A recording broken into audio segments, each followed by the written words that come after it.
All right, well, congratulations. That was pretty spectacular. How do you feel? Thank you so much. Thank you so much. I feel great.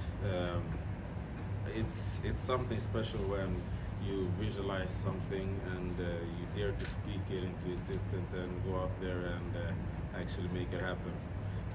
That doesn't come without hard work, and I pride myself in putting on the work. So I'm very happy right now.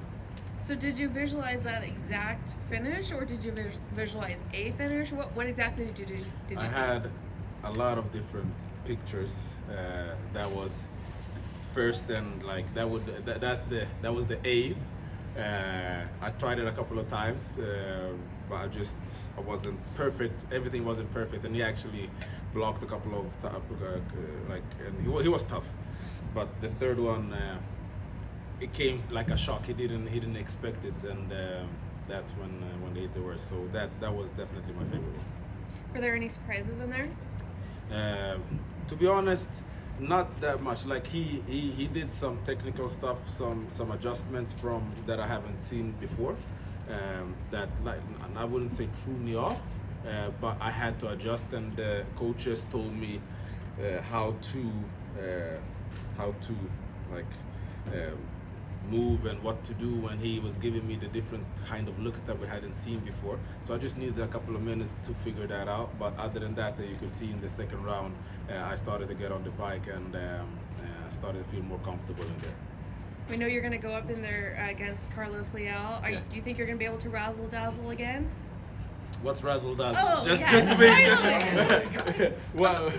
It means to like put on a show, be exciting. So for me, like I'm always gonna try to put on a show. The first and foremost, the first thing is I'm gonna get my hand raised. I'm gonna make sure I'm winning the fight. That's the most important thing. But we're in the entertainment business also. So if we can do something spectacular, something viral like I believe I did today, that's not gonna hurt. And Carlos is a tough fighter. I fought him last season in the semifinals, and there was a lot of things that I left, like so many opportunities that I had that I didn't capitalize on. So I'm actually looking forward to running it back. And final one for me. Were you glued to the TV watching the submarine stuff just like all of us? Watching the submarine stuff, You don't know anything about it? I just saw that the air is getting like the what do you call it? Like Losing air? They're losing the air in there, and I was like, man, I have a fight. I have to focus on that. Thank you. Yeah. Sadibou, congratulations on the win. Thank you. Coming into this year as the reigning defending undisputed champ, did you feel there was a lot of added pressure, or because of the format, you were just ready to start the new season? No, to be honest, I didn't feel any added pressure. And to be honest, there's nothing that's gonna put more pressure on me than myself. I hold myself to an amazing high standard, and it's because I work so hard. I haven't always been doing everything that I need to do. I believe in previous fights, years, whatever, I've always done enough, but done a lot, but not enough. Now I pride myself on doing everything. So every fight I come to, I can feel that I can leave it all out there because I've done everything. So no added pressure. So, what does fighting in the PFL mean to you, and how have you been able to settle in and make it home? So for me, I just actually, if you heard, like I was talking to Pete Ray and after the fight, and I was so and Don, I was so thankful because they actually gave me the platform to fight world-class fighters, and to be able to after each season get like a receipt and be like this and this and this is what we need to work on to get better. So me and my team, we didn't take that lightly. We took it like, and I believe that is what we're seeing now. A man that was determined to not let any failure or shortcomings, so to speak, like hold me back. So I'm a dangerous fighter right now because I believe and I know that I have what it takes, and I want to be the best at getting better. How do you plan to celebrate this, and how long before what are you going to do to kind of not train for a minute? Yeah, I'm flying back home to Vegas tomorrow, and I'm gonna try to eat some good meals. Enjoy that a little bit. The hard part with PFL is I'm going in August 23rd, I believe, which is 9 weeks if I counted it right. So I can't allow myself to have too much fun in the food in the food compartment or whatever. But I'm gonna be back in the gym already next week, working on a couple of things. I know that the team saw some things that I needed to do, so can always get better, and that's what I'm gonna do. Well, congratulations again. Appreciate you, man. Sadibou, congrats on the win. Thank you. You always have this calm aura about you, especially leading up to fight week. Would you say it helps you stay calm and you're just relaxed throughout fight week going into a big fight such as tonight? To be honest, I believe it's a combination of a lot of different things. But first and foremost, I'm blessed, and I'm blessed in the sense of I'm doing what I love, and I love what I do. So because of all the nerves and all the things around it, it's sometimes hard to actually look at what we're going and like take it all in.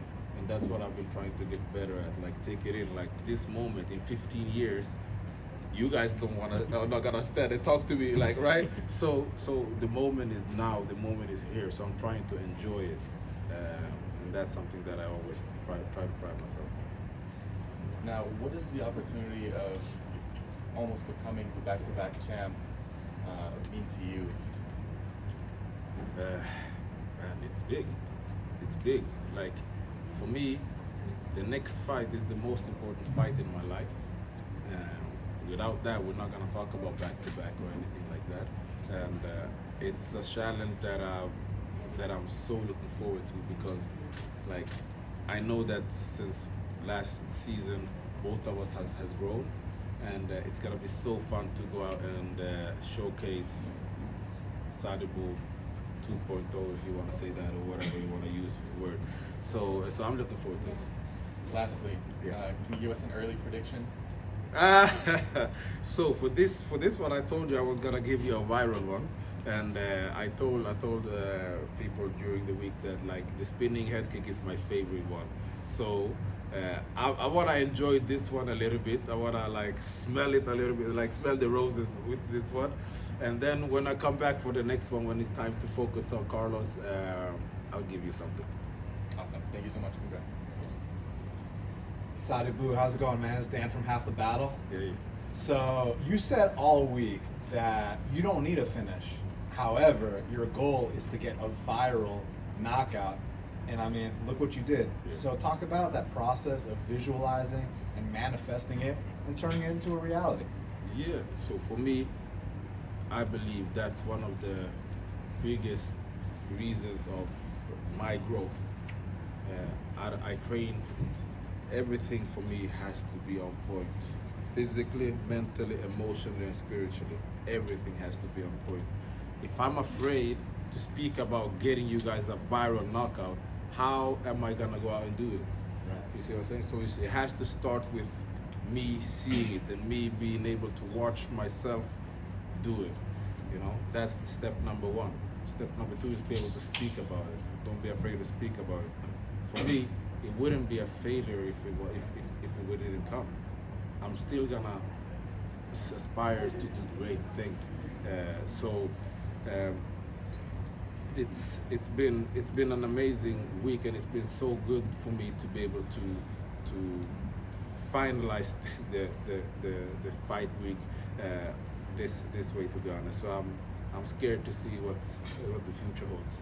So Sadibou, you have an incredible history here in Atlanta. I mean, last year you went out there and beat the legend Rory McDonald. Yeah. This year you go out there and get one of the best knockouts in PFL history, Yeah. and probably in your career as well. Yeah. I mean, do you just feel at home here? Do you demand that the PFL comes back here? Like, what's the deal with Hey. you in Atlanta, man? If you asked me after last season when we were in downtown Atlanta, I wasn't sold.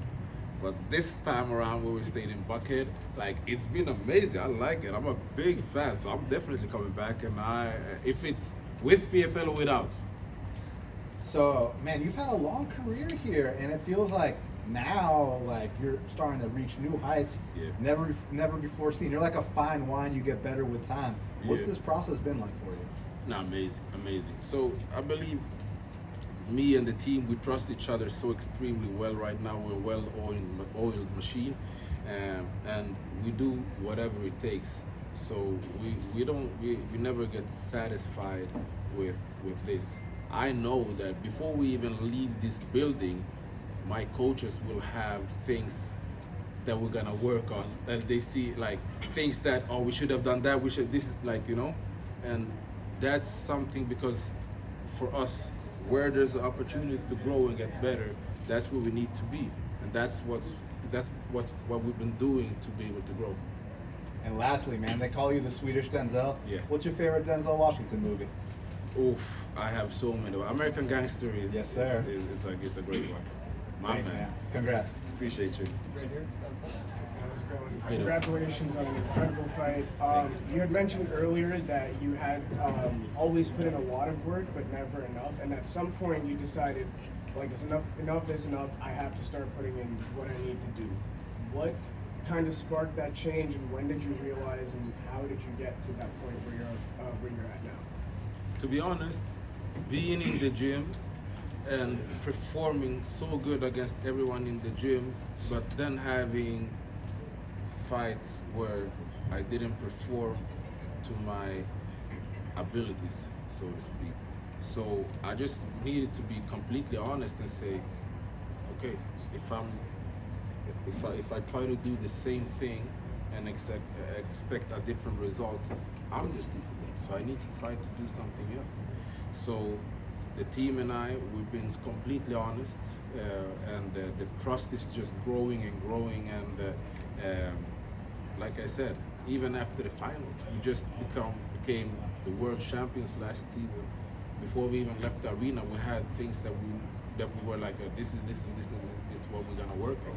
Like, we know that the opportunity is right now. So I'm not tired. I love what I do. I do what I love, and I'm looking forward to the next fight, and I'm looking forward to get better on Monday.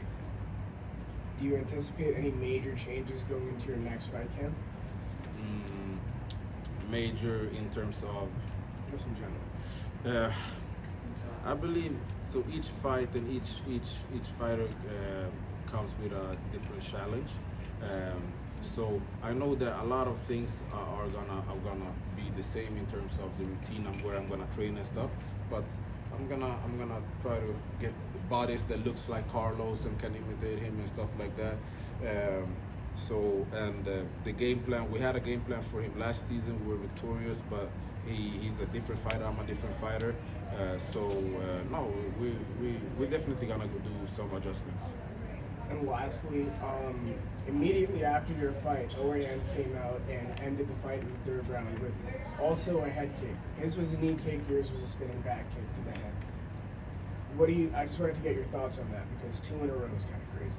Yeah, man. So I'm happy for him. We shared the dressing room, and now we've been just like dabbing each other during the week. Both champions from last season. I haven't trained with him, but I see him and I see that he puts in the work and he's serious to his craft. So I'm happy that he got the victory. Thanks so much. Congrats again. Appreciate it. Sadibou, Yeah. First off, congratulations on your win. Thank you. This is Cooper with Combat Sports UK. Throughout this conference and throughout the fight week, it seems like every single one of your answers is full of wisdom or a lesson. Is there anywhere that you have gotten that from? Is there any one place or any story? Definitely. I'm working with an amazing guy in Sweden called Najmuddin, and the reason why I started to work with him was I had a fight in Sweden. This was maybe 7 years ago, and before the fight, he asked me 2 weeks before the fight how I feel, and I have had an amazing camp, and I said, I feel great. So I'm just gonna go in there and do my best. And he asked me why. I didn't understand what you mean why. He asked me why. Why are you gonna do your best? Why are you not gonna do whatever it takes? And after that, I was like, oh wow. So I've been working with him ever since, and I'm gonna continue working with him, not only for MMA, for fighting, for life in general. Of course, I mean, find whatever works. You know, going into that third round, I know you had said, I'm looking for a viral knockout. Is that what was going through your mind as you got off the stool and walked towards the center of that cage, or was there anything else in your head? So it was. I definitely wanted the spinning head kick. I tried it 2 times before in the fight, so I definitely wanted that one because that's my favorite kick. And I've landed it, but never in MMA. But in kickboxing, Muay Thai, I've done it as a fight ender. So definitely, I wanted that one. Hey guys, one more question. All right, now I have a little bit of a fun question for you, Sadibou. Go ahead. Fans wanted me to ask you. So, I want you to think we're in a hypothetical alternate universe. You call yourself the Swedish Denzel Washington. Yeah. How many Denzel Washington clones can you take at once in a fight? I need to know. 12? 12? It's the magic number, man. All right, Sadibou, congratulations. I appreciate that. Sadibou. Thanks, Appreciate Sadibou. you.